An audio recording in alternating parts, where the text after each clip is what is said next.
Nama saya Gina Salsabila, saya dari Universitas Al-Azhar Indonesia, jurusan Psikologi. Saya akan menjelaskan tentang psikologi transpersonal dengan tokoh Stanislav. Stanislav lahir di Leningrad, Uni Soviet pada tanggal 3 September 1970. Ia adalah seorang matematikawan Rusia yang saat ini bekerja di Universitas Geneva yang dianugerahi medali Fields pada tahun 2010. Penelitiannya berfokus pada bidang analisis kompleks, sistem dinamik, dan teori peluang.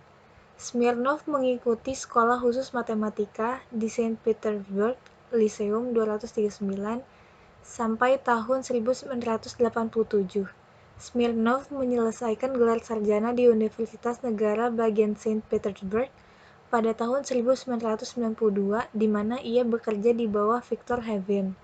PhD-nya diraih di Caltech di bawah pembimbing Nikolai G. Makarov dengan tesis berjudul Analisis Spektral Himpunan Julia. Dan ia menerima gelar doktor pada tahun 1996. Smirnov telah memegang posisi penelitian di Universitas Yale, Institut Max Planck untuk Matematika di Bonn, dan Institut untuk Sekolah Lanjutan di Princeton. Pada tahun 1998, ia pindah ke Institut Teknologi Royal di Stockholm dan mengambil posisi saat ini sebagai profesor dalam kelompok analisis, matematika fisika, dan peluang di Universitas Geneva pada tahun 2003. Teorinya adalah Smirnov terkenal atas karyanya pada teori perkolasi kritis, di mana ia membuktikan rumus Cardy untuk tempat perkolasi kritis pada kekisi segitiga, dan didedukasi conformal invariance.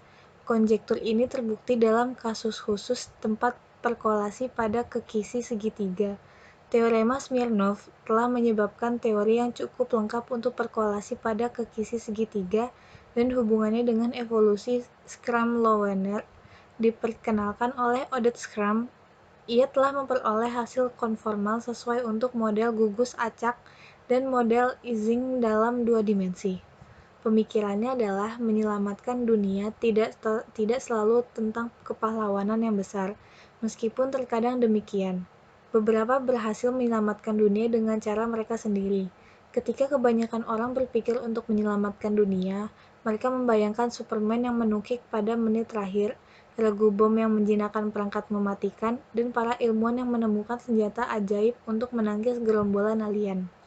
Tetapi para pahlawan kehidupan nyata yang telah menyelamatkan dunia memiliki kisah yang jauh lebih baik. Sementara para pahlawan memacu otot mereka menyelamatkan planet ini, umat manusia lebih sering lolos dari kehancuran karena pemikiran jernih dan kesabaran dalam menghadapi bahaya. Beberapa tindakan kepahlawanan telah terjadi selama bertahun-tahun atau puluhan tahun. Hasil dari kerja keras dan kerja keras yang tak kenal lelah. Pahlawan lain meninggal tanpa pernah tahu apa yang telah mereka lakukan atau bagaimana hal itu akan diingat. Terlepas dari bagaimana tindakan itu terjadi, beberapa kisah kepahlawan di kehidupan nyata benar-benar menyelamatkan dunia. Pada tanggal 26 September 1983, pahlawan dunia nyata Stanislav Petrov sendiri mencegah perang nuklir yang bakal terjadi di seluruh dunia. Karena mematikan alarm peringatan soal serangan 5 unit rudal, Petrov berada beberapa jam sebelum giliran kerjanya sebagai petugas jaga di Serpukhov 15, pusat komando rahasia di luar Moskow yang memantau satelit militer Soviet di Amerika Serikat. Tiba-tiba alarm berbunyi memperingatkan bahwa 5 rudal balistik antar benua telah diluncurkan dari pangkalan Amerika. Petrov tidak panik. Dia tahu bahwa sistem alarm berada pada tahap awal dan percaya peringatan itu salah. Meskipun dia kemudian ingat bahwa sebenarnya ada peluang 50-50 bahwa itu benar. Alih-alih melaporkan serangan rudal, Petrov mematikan alarm dan memberitahu atasannya bahwa ada kerusakan sistem. Pada akhirnya, Petrov benar. Alarm yang menandakan serangan rudal salah. Seandainya Petrov melaporkan serangan itu nyata, perang nuklir di seluruh dunia bisa saja diluncurkan. Tetapi dengan tetap tenang dan meluangkan waktu untuk mengevaluasi situasi, Petrov menyelamatkan dunia. Saya memiliki perasaan lucu, katanya kepada The Washington Post.